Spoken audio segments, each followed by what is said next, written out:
We do have another Discord question from Redfield, who says, what is your favorite Final Fantasy game that is not technically a Final Fantasy game?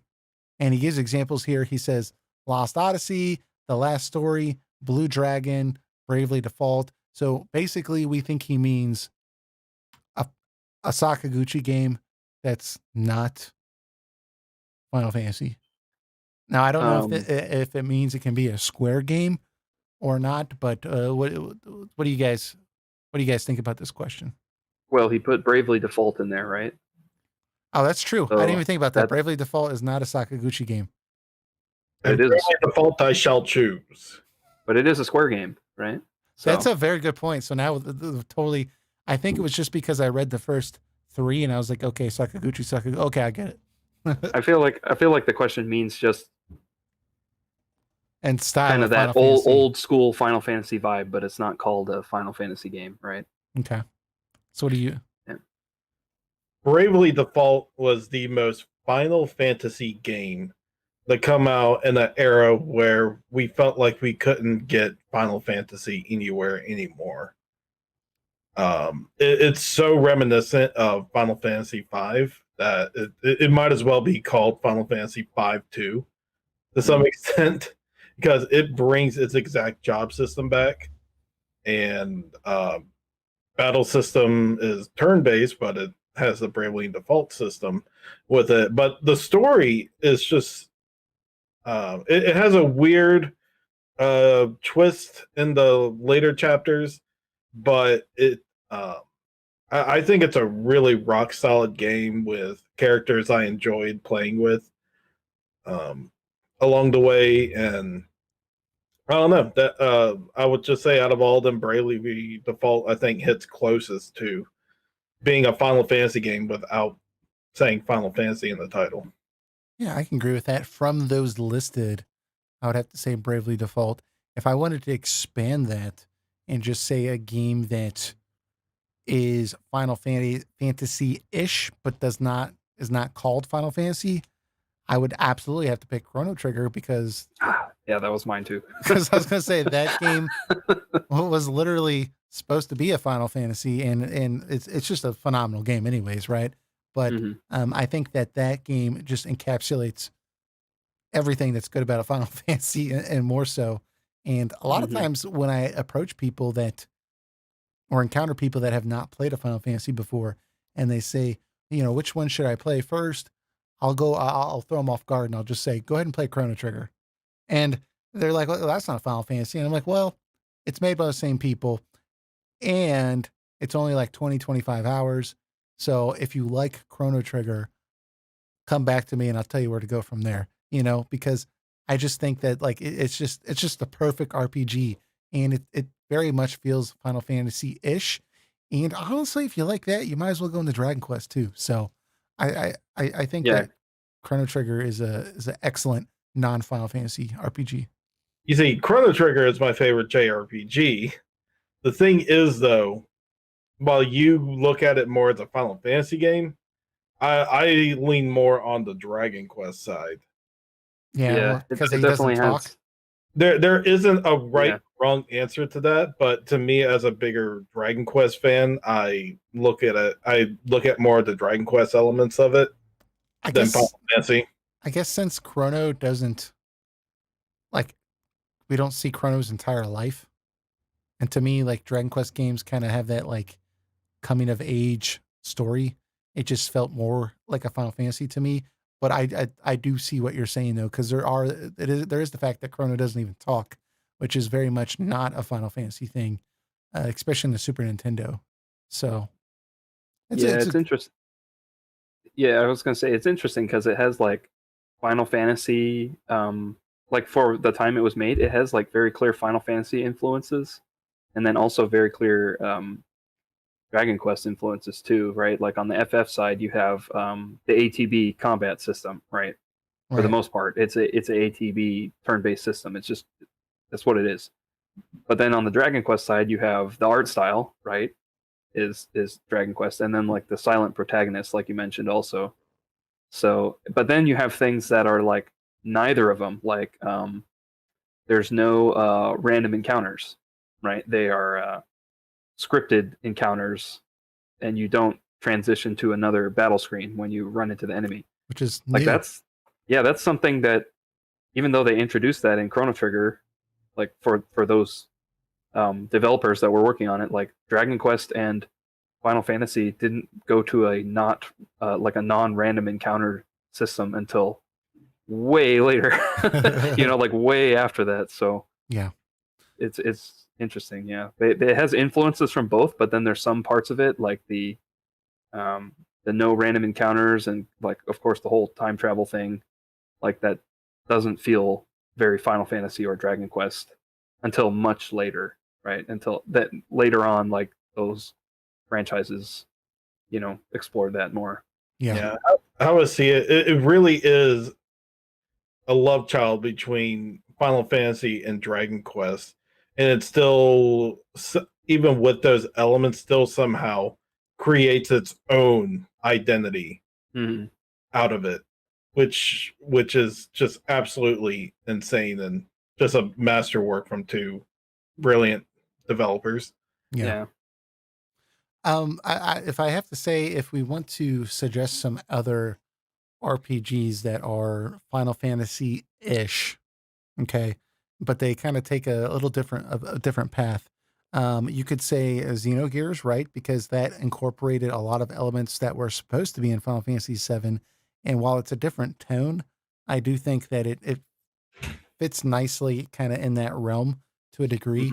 And then I would also say reach out and try some Shadow Hearts on the PlayStation 2, because that was made by former Square Soft employees, and you can definitely tell like from the pacing and just the town design and everything, like their experience and influences are Final Fantasy. So it just feels like a Final Fantasy game. It is rated M, so it's much more bloodier and just much more mature, but it feels very close to a Final Fantasy game. So I would say recommend that. And then he hasn't been on the podcast in a while, but he's been on the podcast a few times, mostly talking about Final Fantasy VII. And he was messaging me the other day, and he was talking about this game that was only released in Japan. It was called, I'm going to butcher this, Rudro no, I'm sorry? I know it's short for it's Rudra. Rudra. Okay, see, I already goofed it up. Rudro no Hio. I don't know how to say that. But anyways, so it's this. Let me see if I can just look it up on YouTube here. I'm going to copy and paste it. But What console was it on? Super Nintendo. And Okay. so this game is a Square game, I believe. And yeah, it looks very much like Final Fantasy VI. It's a late gen game, and it's honestly it looks really good. So let me get this up on the screen just so some people can see what I'm talking about here.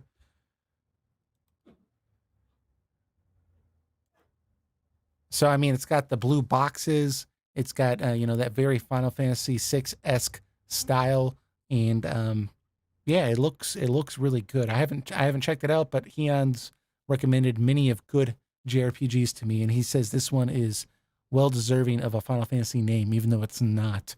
So I think I'm actually going to try this out soon because I forgot about this, and I'm kind of looking for a distraction game. So yeah, I think I'll try this one out. yeah, I've been tempted ever since he brought it up, but I've had something else I've been playing. So we have from Demosthenes, who says long running game series often have entries that fans will choose that represent everything they enjoy about the series, such as Ocarina of Time not only becoming a genre defining title in its generation, but also for standing the test of time and remaining an enjoyable game to play. So the question is, do you guys have any personal examples of series defining games? Well, I know he mentioned Ocarina of Time already, so I'll use the alternative. Mario 64 was a series defining game. I can see that. Yeah, not only within its own series, just from 3D adventure games in general. All take inspiration from Mario 64 to an extent. And what was so great about it is that it fully evolved the Mario series without cutting away the core fundamentals of what makes Mario a great game to begin with. And you can say the same thing about Zelda. It converted itself to 3D, but kept in, for the most part, what people love about Zelda: the exploration, the going into dungeons, finding the new items. They just made them just so vast and expansive right there, like you're going on this epic adventure, both games.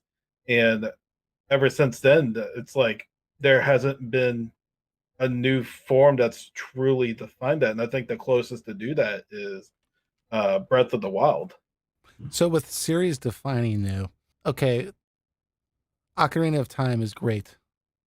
But do you prefer that game over Breath of the Wild? When I think of series defining, when people talk about Breath of the Wild, they talk about that being a genre defining game or this generation defining game, because for a lot of people, it changed the way they approached open world games. So, in a manner of speaking, it was defining in some ways. It's just, on one hand, I know that Ocarina of Time is a fan favorite, but it's almost like I personally feel that going forward, Nintendo is going to take the Breath of the Wild model and just kind of expand upon that more so because it's gotten so much critical acclaim. However, I know it's Nintendo and they like to do different crap every time, right? So I absolutely agree with you, 100%. The reason I go to Ocarina of Time first over Breath of the Wild is because it's so much easier to explain Ocarina of Time. And explaining Breath of the Wild is a lot more complex on what makes it series defining, because you have to take a lot of the history of direction that like Zelda's gone in. Like Skyward Sword is probably the most extreme extent on Zelda becoming a more linear experience. And Breath of the Wild is just the dead opposite of that.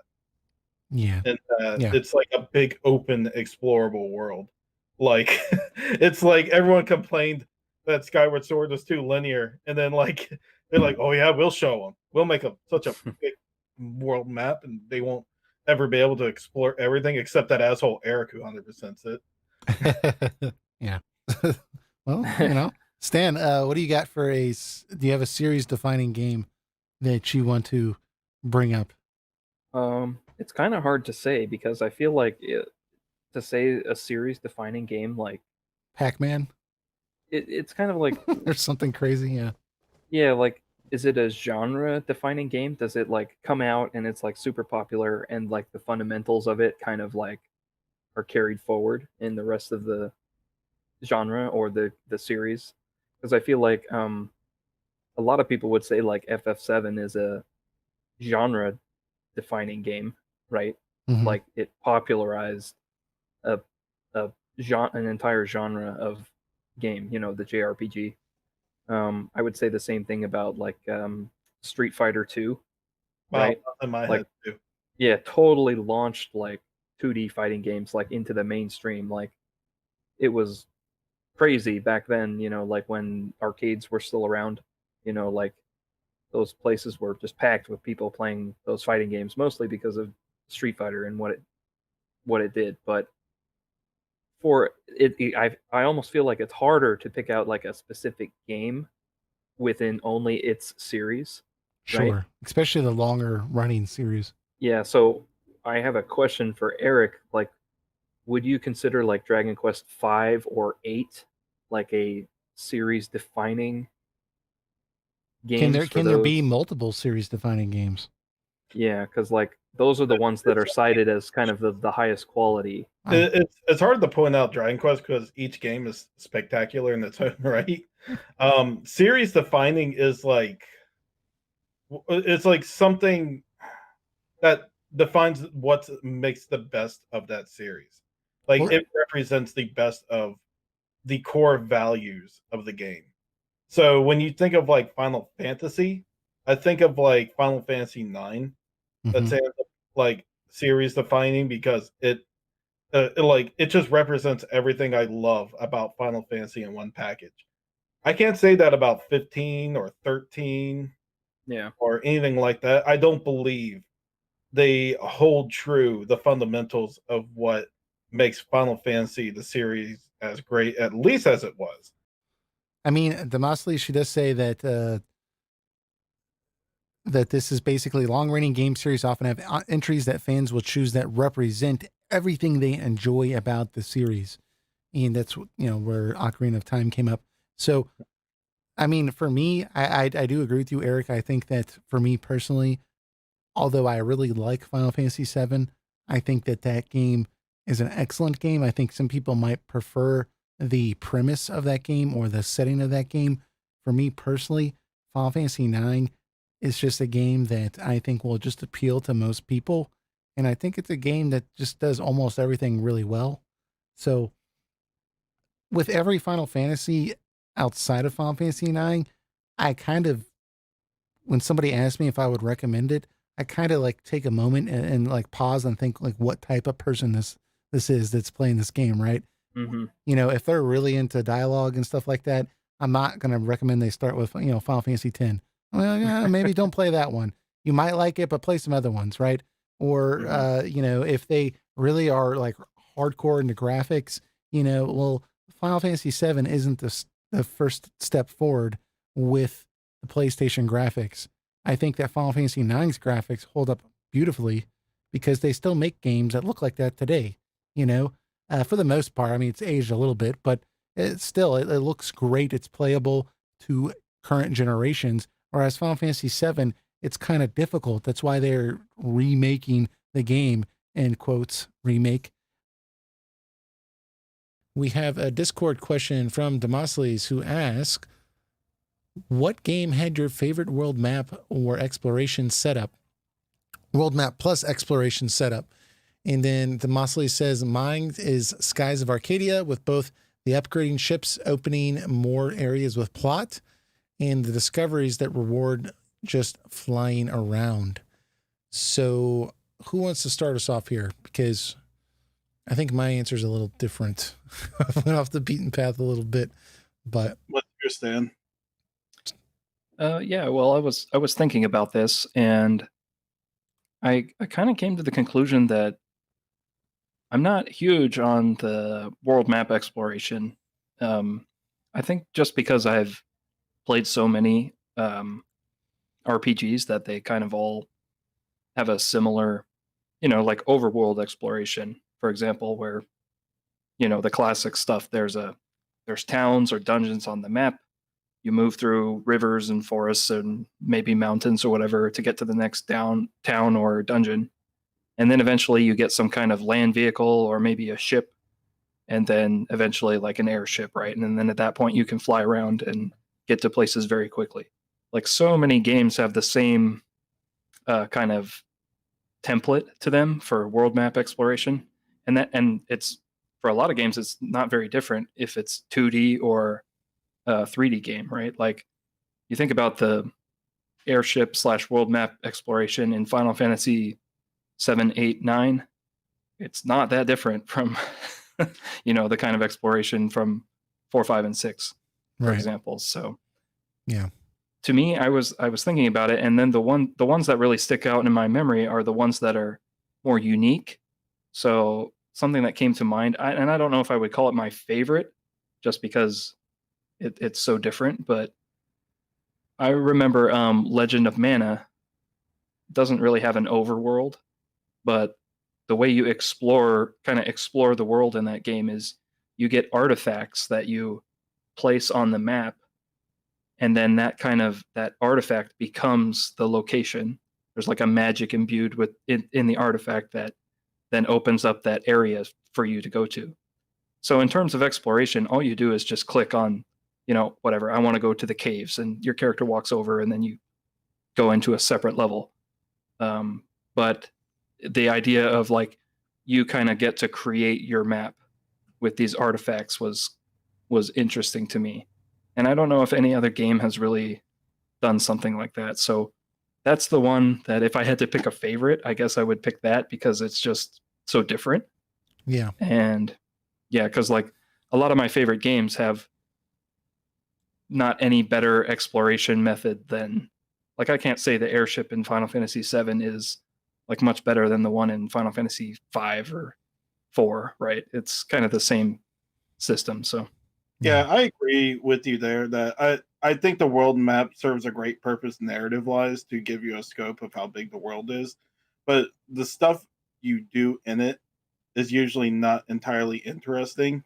Mhm. But there is a game it's two games that come to mind when I think a world map was done really well, when it did like a hybrid running from one area to another type of deal, and that was Dragon Quest 11 and 8. I think they had great open environments, but still contained in the linear fashion. And there was stuff you could explore. You see monsters on the field. You find certain kind of secrets, areas, and stuff like that. And it was really cool. And at the same time, you still felt like you were exploring this big world, but you weren't overwhelmed. Like Mhm. a lot of recent RPGs have uh, gone to, hey, we talked about this in another podcast actually. You know, we're all on a small island, or FF15, where it's just an 18 miles worth of road Right. Right. around one big circle essentially. And these, I don't know why, but they don't want to bring the scope of the world back. And Dragon Quest 8 and 11, I felt found a way to meet in the middle with that in a magnificent way. And even then, when you get your access to flying in the game, you still see the whole world map that you Yeah. have discovered, and you go to like certain points. But it's really cool. Like you're like, wow, I really explored this much of the game. I really saw the whole world. Mm-hmm. They Mhm. they nailed those like so well. They really created the modern world map for me. Yeah. Those are all really good examples. This was a difficult question for me because it's not something that I'm particularly sensitive to. I do agree that I don't like the direction of Final Fantasy 15, for example, for the just giant map that's just endlessly open. And I do get nostalgic for the overworld, right? That you might see when leaving a town. But as far as like the world map and exploration part, it was a little difficult for me to think about on those terms. What I did really appreciate was Final Fantasy 12 in particular. The way that was set up, while it wasn't necessarily like a map system, I just really enjoyed the fact that they really focused on giving it an open feel, but it was a very like small, I don't want to say small, but kind of quartered off sections of the map that had a distinct aesthetic theme to it that was very, it just, for example, like when you went out one side of Rabanastre, it would be a desert and there'd be wind howling and there would be creatures in the desert that would make sense somewhat for that. And it kind of had a vibe of being in a desert with the music and everything like that. And things would change with the weather, and it kind of gave it a feeling of being alive. But if you went out a different side of the gate, it was more like swamps and grass and just kind of like trees and foresty and stuff like that, that again would change when the weather happened. And it gave it a real like immersive aspect to it that made it feel really alive, but it also helped to reinforce distance traveled without actually traveling that far, because Mhm. leaving the desert area, right, that might only take 3 screens. So you could do it in a couple of minutes if you run away from the enemies, but you'd get to the next area and it would just be like a big green field, right? Right. And it would just be open. And then you would get to a forest and it would be a couple of screens like that.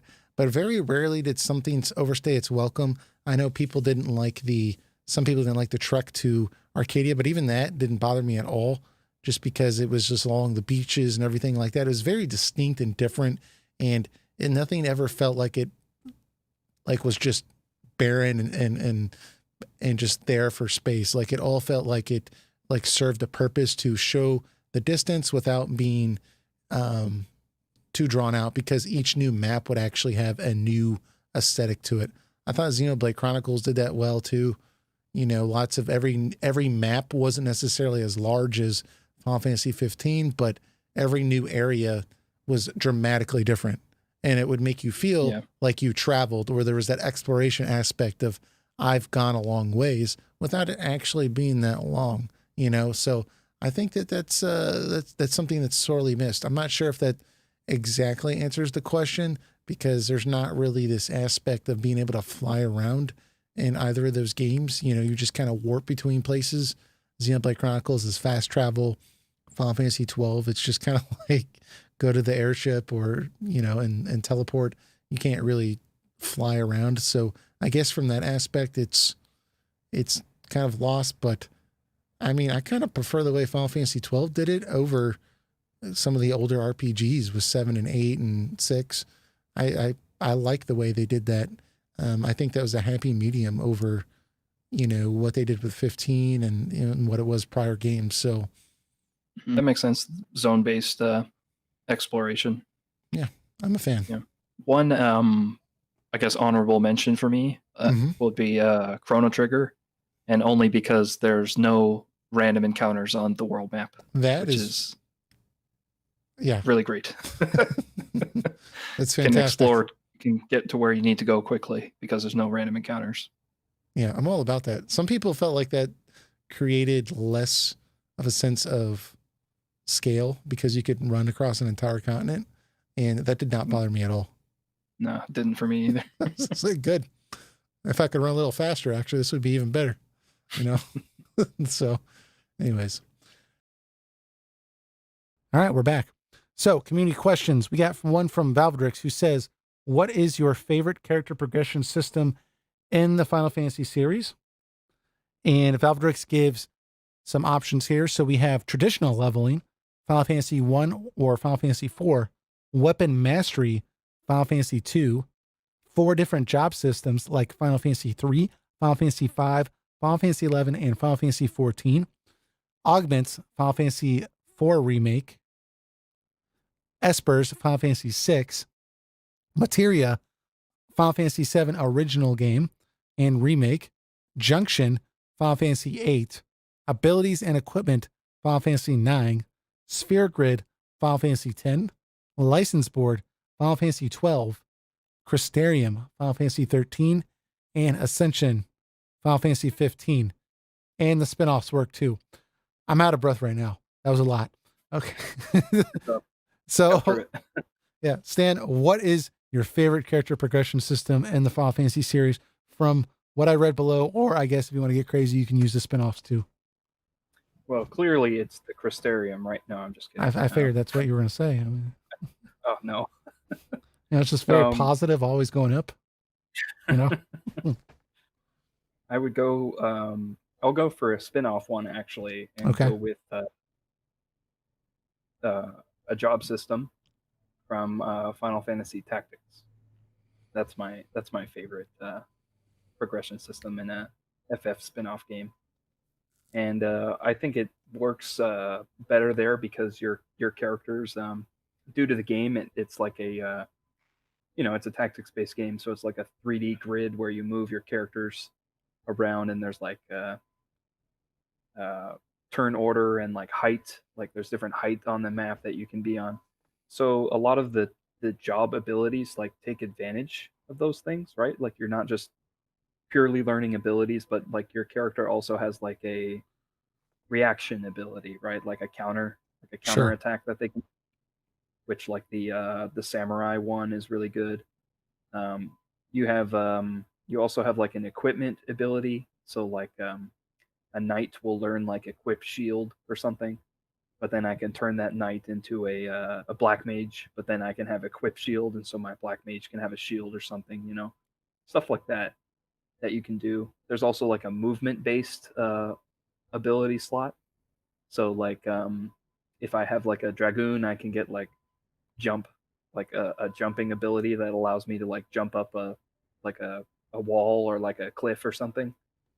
and I can equip that. Like I can change his class, but then like keep that ability, and like since he was a dragoon, now all of a sudden he can jump like up to really high places on the map and stuff, and like that's really cool. Like that you can mix and match your job abilities, not just like like fire spells. Like it's more than like you can just teach your knight fire spells or something, and it's more than just like the equipment they can use. It's kind of everything. Like everything about the game like really leans into that job system, and I think that's really cool. So Yeah, that's an interesting choice. I didn't even, because if you would have just asked me right off the bat, what's the progression system? I guess like I'm a little bit kind of like iffy because on one hand we have job systems, but then I saw with the first one it's traditional leveling, and then with Final Fantasy VIII it's a junction system, but I'm like, well, that still has a leveling system too. So right. I think they mean in what way do you learn abilities? Like in what way do right. your character stronger? And Yeah. sometimes that's traditional leveling, but like the junction system is like way more important than what level you are, right? In FF8. Right. Especially since there's level scaling in the game where the enemies actually match your level to some degree. It's within a window throughout the game. So the junction's much more important. I think for me, and I've said this before, but I am such a big fan of Final Fantasy IX just because I love the variety of abilities that you have attached with the equipment, and that when you equip the new equipment, you're able to select only a certain amount of abilities that you can activate basically to use. And you can use those abilities while you have that equipment equipped. And while you're doing that, you're gaining experience for those abilities. But if you remove the equipment early, you can't use those abilities. Or you can keep that equipment on and master those abilities. But when you do that, in order to master the abilities, you're having to make a decision to forego using better equipment in order to learn and master those abilities in some cases. So what happens when you play the game the first time is you just play it like a standard JRPG, and you'll just get the first item and you're like, okay, well, this, equipment's pretty good, but the next place has better equipment. So I'm just going to equip that. And you just go through the game like that, playing it like that, until you start realizing that you're not keeping your abilities, or you're only keeping a few of them, that was some of the smaller and easier ones.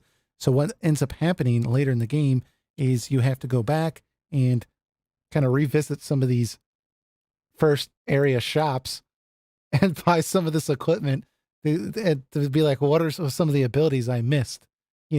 So it's still exciting to go back and look at the inventory and see the level 1 item had some decent abilities on there that you want to master.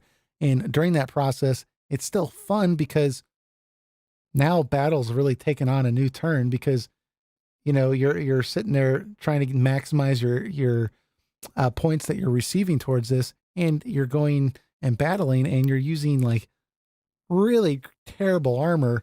So Zidane is now just getting thrashed, but you're trying to learn this ability, and finally you learn it. So it's just basically the fact that the equipment is usable throughout the entire game, and there's a lot of just decision and cost benefit analysis that has to go on, and basically strategic value that is applied to it. And I'm a big preparer. I like to prepare in my RPGs for an obstacle coming up.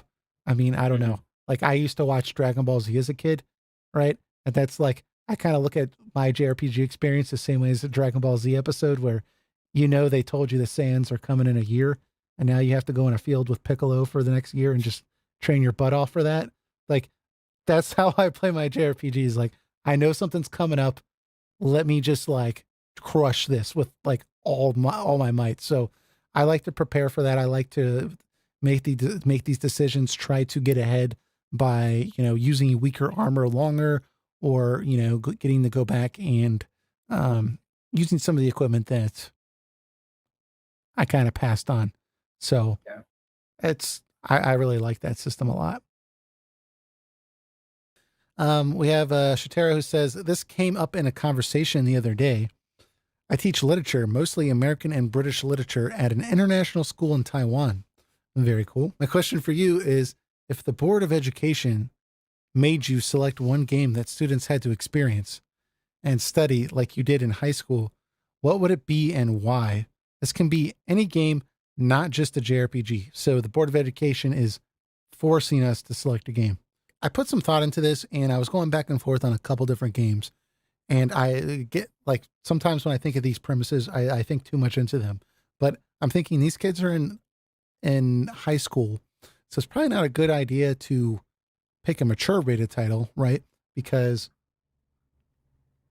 I mean, I'm sure like when I was in high school, I played M-rated games, but you don't want to upset parents or anything like that. So I'm not doing any M-rated games. That was my first thing. And the second thing is, some of these kids, they've never played a game before. Some of them are very experienced with games, and I can think of some great games, but I don't know if they would have the patience to get through them, especially since some of them are older and everything like that. And so for me, I'm still going to pick a retro styled game, but I think I would go with Undertale just because you can beat it in 6 hours and there's replayability, but it also introduces a lot of interesting questions about just accepting the status quo, I guess, and not really thinking about your actions and the impact that they're having and just basically going with the flow because that's what we've always done. And I think that would introduce a lot of interesting discussions. I think that would show students how storytelling through gameplay is different from reading a book or watching a movie. And I think that it's short enough that even the slackers would be able to finish it in a semester, because you can beat it in 6 hours. If you're not experienced with games, it might take like 10 hours. But, I think it's a good introduction piece. It's not going to take a lot of resources. So basically any computer could probably play it. You can get it on the Switch if you don't, but I mean, you can play it on most laptops. It's not that big of a deal. So I think that's the game that I would probably pick. Granted, it is slightly mature, I guess, but I think for high schoolers, it's definitely okay. So, did you ever play Undertale? I haven't played it yet, no. Oh, you'll have to check it out sometime. I am kind of aware of what you're talking about as far as the example goes of really thinking about your choices, right, that you make in the game. Yeah, and just the impact and challenging your thought process.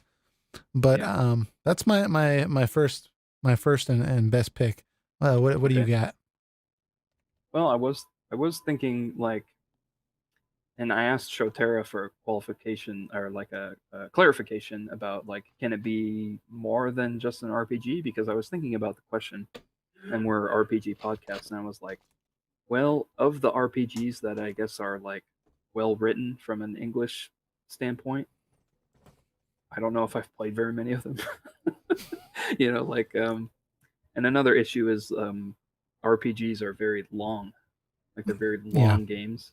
Yeah. And so if I was to like create a assignment, like, is it really fair to like give a student like essentially like give me a book report on like Xenoblade Chronicles, right? And the game's like 100 hours long. They've never played a game in their life either. Yeah, like that's a little unreasonable for a school assignment, I think, And plus, I think a lot of JRPGs are not necessarily well written. I think they have some good written characters and like good character moments that happen throughout the stories. But it's hard to pick very many that you're like, oh, that was like really well written, like from beginning to end, because they're full of so much. They're aware that they're games, and so there's a lot of scenarios in them that are like very much filler or like for the gameplay specifically, that isn't really progressing the plot very meaneful, Right. So I asked for clarification, and he said it could be any game, and so I was like, okay, And solitaire. No. So I was also thinking like, well, maybe I went in the direction you did, thinking like we should make it about the games, not really about the subject of like English or like literature, right? but like how do Right. games convey their story specifically. And this is an M-rated game, but I thought if I could allow the players to play the first 10 minutes of The Last of Us, right? Now that's an M-rated game, but that first 10 minutes there's no gore, right? There's no gore. There's very minimal. Possible dead person. Yeah, but like Yeah. basically until you see the title screen, right? And I don't want to spoil it too much for people who haven't played it, but it's okay. like So the very, first 10 minutes, that's yeah, reasonable. it's very impactful, right? And I could theoretically, have the class break up into small groups, right? And go in the corner and like put the headphones on or whatever, right? And there's like 1 or 2 PS4s over there, and just play through the first 10 minutes and kind of glance over my shoulder, see if that they've gone past that. It's like, okay, reset button, like that's as far as you go, right? And then ask them how that made them feel like playing through that part of the game. Yeah. And what about it do you think like really made it special, or what about it made you feel that way? And again, I don't want to spoil it too much for people who don't know, or maybe I should just spoil it. What do you think? Yeah, go ahead. Okay, I'm gonna spoil it. So if you don't want to be spoiled on The Last of Us, you have a few seconds to click away here. But The Last of Us, the first one, not part 2. the first one, yes, playing as Joel's daughter, right, in the beginning of the story, like that's the first character you play as. Just that makes you care more about when she dies in like 8 to 10 minutes, right? Like that's the character they gave you, and they gave you her perspective and how scared she was, and like what's going on. Like all of a sudden it was a normal day, a normal night, right? But then like their world They're was kind of watching falling TV apart. with her dad. Yeah. Yeah, and she fell asleep on the couch, got put to bed, and then like all of a sudden the world is kind of falling apart. And then you play as Joel, like trying to protect that character, because you as the player, that's all you know, right? That's of this world, all you know is that little girl's perspective. And so then when she dies, it helps that it's well written and well acted, right? Mm-hmm. But it really hits you because you played as that character, right? Whereas if that whole thing was just a non-interactive, like 5-minute story sequence, right? You'd still feel bad for Joel. You'd be like, "Oh, that's awful. His daughter was killed, at such a young age, and they've already it's just him and her alone. Like that's all he has. She's all he has." You would still feel bad in the sense that you would feel bad if you saw that like on film, right? But it hits harder because you, the player, like played as that character and controlled the character, I think. And so anyway, and I know that the developers have mentioned that too. They've said like you need to be able to play the character for that to really have the full impact that they wanted. So that's an interesting choice. I mean, yeah, I wonder how many of high school students would like pick up on that, and if it would impact you more if you have played a lot of video games versus have not, right? And so you could kind of gauge like the class and take like a survey, like how many hours of gaming do you play every day, right? And then like categorize each group, right? And maybe even split them into groups based on that. Like you'll have the gamers group, and then you'll have like the casuals group, right? Or the completely unfamiliar with video games group. And then ask them how much that opening sequence like really got to them or got an emotional response out of them. Stan, would you be really disappointed if like students were not moved at all? No, I think that's going to happen with anything. Okay. Yeah. That's going to happen. There's going to be people who like watch Schindler's List or whatever and just like, it was okay, It doesn't like. You're just beating your head to the wall. Yeah. Yeah.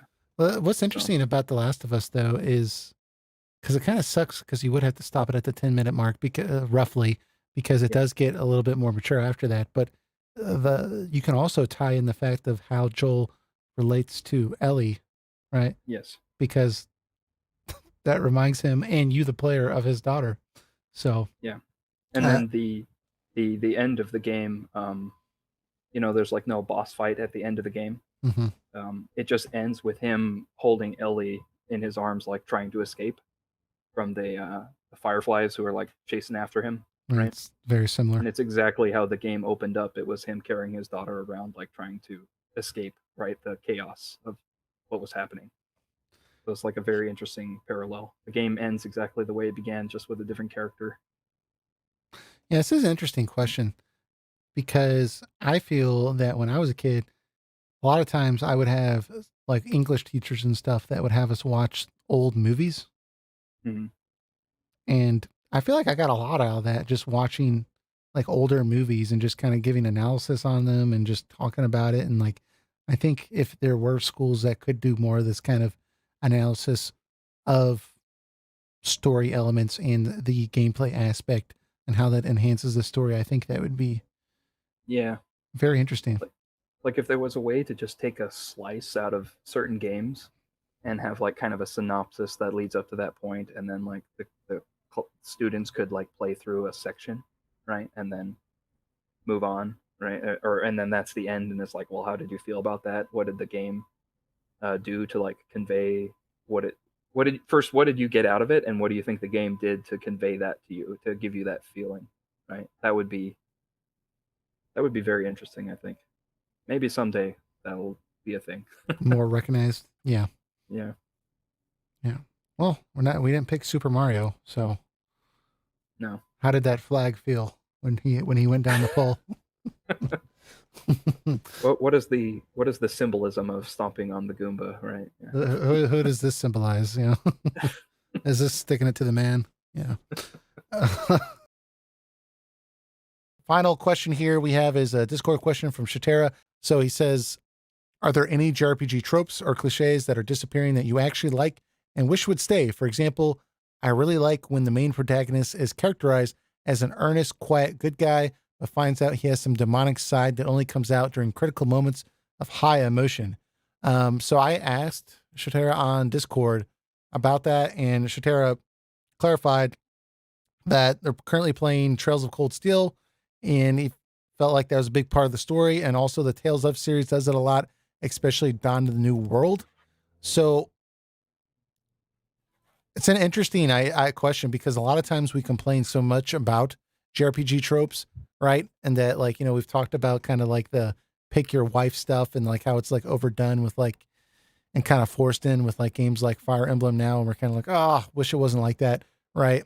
Or just having like childlike characters and everything. But this kind of flips that on its head and says, hey, are there any JRPG tropes that are disappearing that you liked and wish would stay? And it took me a moment to kind of think about this, but I'll go ahead and give some of my quick thoughts here. At first I kind of was thinking more gameplay related. So I was thinking of things like the overworld that you used to have in like PlayStation 1 RPGs. And before that was, you know, Super Nintendo, etc. Being able to do airship exploration. These were always things that were in every JRPG, just about being able to go into an overworld, explore an entire planet, get in an airship, fly wherever you want, land, go into any town. I really liked those aspects of old school JRPGs. Also, first playthrough of the game was usually, you know, between 30, 40 hours, sometimes 25, but newer JRPGs, they tend to be either like 16 hours or 150 hours. It's like, come on, guys, let's get there somewhere in the middle. So that's kind of like the gameplay stuff I was thinking of. I think on story front, probably just having older, like mentor-like characters. A lot of JRPGs are not having those characters. They like these super young cast, and, you know, they're all high schoolers and stuff. And like, it's just what happened to our Tellas and our Orans and, you know, those kind of older crowd that would kind of come along and guide us. I really like those characters. So, I'll kind of stop there because I feel like I've been talking too long. What do you guys got? I guess if right off the spot, something I can easily think of is I miss when equipment systems used to be very simple. Okay. Like back then, you go to a new town. Town has a new sword. Sword has higher attack power. You buy sword, you equip sword, you're done. Go to the next part of the game. Now a lot of these RPGs, especially like the AAA ones, they need to have some, oh, we've added a crafting system so you can improve weapon that you still ultimately want to replace, or like you have to add slots to it to make it more powerful. You have to add some type of crappy system that you don't feel like dealing with that arbitrarily takes up more time in the game when you just want to get back to the story. Yeah. Yeah. Like, I'm fine with like synthesis type deals. Like FF9 did like a great way of simplifying that type of system and made it really fun without it being overbearing. But then you get something like Tales of Berseria, where you just keep constantly upgrading gear and you're just confused on when you should switch out something. Or even then, they just take an equipment system out altogether and they just make you do this like sphere grid, like circle thing that adds stats or like fully customize your stats. It's like, I don't want every game to be like where I get so much choice to customize something. Sometimes I just want them to do it for me and just get along with the game. That's something like I appreciate again in Dragon Quest games right now, is that like they don't go overboard. Like the worst they've done is allow you to upgrade a piece of gear and the crafting thing, but even then it's something that you don't really need to do until the end of the game. Like it encourages you to try it, but you can easily get to the end of the game without having to deal with the crafting system. It's something there if you want it to be, and even then it's stupid simple and non-intrusive. I just miss those type of things. And like developers just keep thinking they have to try something new or original with an equipment system, and I think to myself, you don't have to every time. If the game itself is unique enough, you don't need to add these arbitrary little things along with it. And that's mine. Yeah, I totally agree. Absolutely. Stan, what do you got? Well, there's a bunch that I like, right? But then it's like, which ones do you have an issue with that are disappearing? Yeah. So like, yeah, I think the ones you mentioned, like the airship way of exploring the world, like that's great, you know? Like who doesn't like that? Yeah, imagine You that. know, We like yeah. that. Yeah, that's just like a really satisfying, sense of exploration. And That it's not the same is, when they just like you go to like an airship bay and you like pay money to fast travel somewhere. It's not the same. yeah, like Final Fantasy 10 or 12, Right. right? Yeah, you don't get the same sense of scope right from the world. Like it may sound trivial, but like no, like you get in an airship and you can go from one place to another in whatever 2 seconds, right? But then you can go from like this town to this town and it takes like 15 seconds and you've got like the overworld music playing. It does give a sense of like that was like a much larger distance, right? Because even though it was very fast, like look at the landscape that you passed by you as you know, reached your destination. Well, And think of how long it took you to travel that distance earlier in the game when you're on foot, yeah. So it just like provides a big freedom. The only game I can really think of that in recent memory like kind of recaptured that was well, Dragon Quest 11, right? Has it in the kind of the old school way, right? Like the world map is a separate screen. I ate it up when it did that. I was like, yes, thank Yes, God. yeah. And of course, it really helps that the music for that that part of the game is great. But then Xenoblade Chronicles X, right? For a lot of the game, you're running around, or you're in the robots, which then allow you to travel a lot farther, a lot faster on the ground. But then you do a certain quest line, and it lets you fly. Like you can fly the giant robots around the world, and that's just like really satisfying. Yeah. It gets old after a while, and it's annoying that whenever you jump, like the robot takes flight and the music changes and everything when you just wanted to like jump across a bridge or something. But yeah, that kind of gave me the same vibe, but it's not exactly the same because it's a 3D open world environment, Yeah, I'm with you guys, and like I tend to be more like with this question more geared towards like gameplay changes. Shatera does mention the main protagonist being he likes it when the main protagonist is characterized as an earnest, quiet, good guy, but finds out he has some demonic side, right? And the first thing I'm thinking of, it's not a quiet good guy, but I'm thinking of Tales of Berseria with Velvet. You know, she's a quiet girl. She's just taking care of her family and stuff. And then, you know, lo and behold, we find this later in the game. She has this other side. So I guess he's kind of pointing out that this stuff's happening less often, and I would agree with that. I do like that element of surprise of seeing someone who seems kind of bland and boring and uninteresting, and then suddenly you find out they have this really dark, sinister side, or just you kind of had that same thing with Shadow Hearts, although Yuri wasn't really innocent or quiet. He was kind of perverted and in his own way, but he would turn into this like demon when the adrenaline got really high. He was kind of a supernatural creature, and so yeah, I agree. I really really like that stuff. But it's hard for me to think like really about story stuff because there's so much JRPG tropes that I get tired of, you know? But if I had to like name one other story thing, I think maybe just the setting being straight medieval fantasy. It seems a lot of times people are like taking like the FF approach where it's kind of medieval, but it's basically modern times, right? Where we fight with swords, but we can also have like spaceships or something, you know, or just like, we have like a post-industrial cities and stuff like that. It's they usually work it in like, oh, it's magic that's powering it, or it's some ancient technology that we've uncovered that we're still learning. But Yeah.